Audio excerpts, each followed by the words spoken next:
Magandang araw mga kababos. Narito ang latest news ngayon sa Gilas at PBA. Ray Parks Jr. pinoprotesta ng Thailand na hindi daw tunay na Filipino.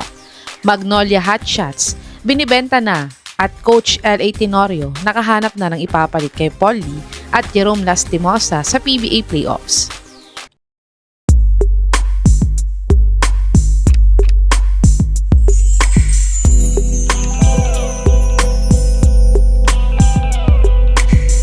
Hindi nga pinayagan ng Thailand Committee ang paglalaro ng mga naturalized player gaya nila Kabayan Brownlee at Ange Kwame sa 33rd SEA Games. At pati nga mga field and players ng Gilas gaya nila Remy Martin, Mike Phillips, Ladi at iba pang nasa 12-man ni Coach Norman ay pinagbawalan nila. Kaya to the rescue nga sina Robert Bolick at iba pang PBA players para palitan sila. Pero sa last 2 games nga ng Gilas sa SEA Games ay si Bolick at Parks nga ang mga high scorers ng team. Si Bolick nga ay wala silang makitang problema dahil dugong Pinoy daw talaga.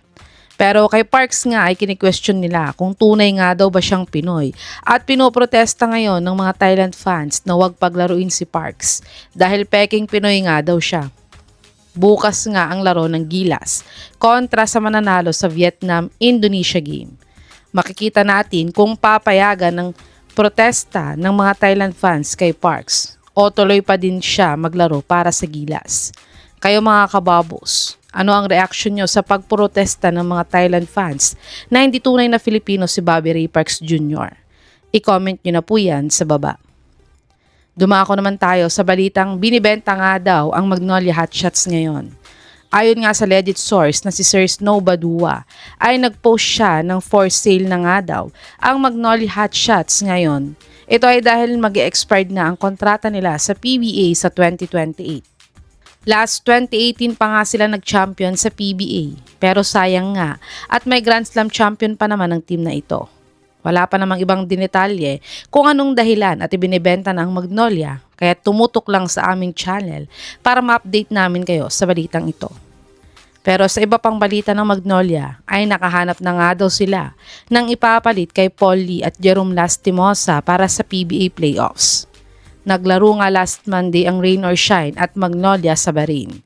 At nanalo nga dito ang Rain or Shine sa score na 101-92.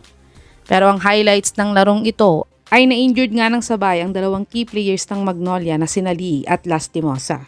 Ankle injury nga ang kay Lastimosa at hamstring injury naman ang kay Paul Lee. At baka nga hindi sila makabalik sa nalalapit na PBA playoffs ayon kay Coach L.A.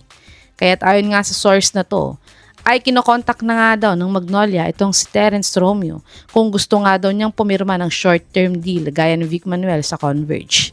Sa tingin niyo mga kababos, magiging fit kaya si The Bros sa Magnolia para sa PBA playoffs? I-comment niyo na po yan sa baba.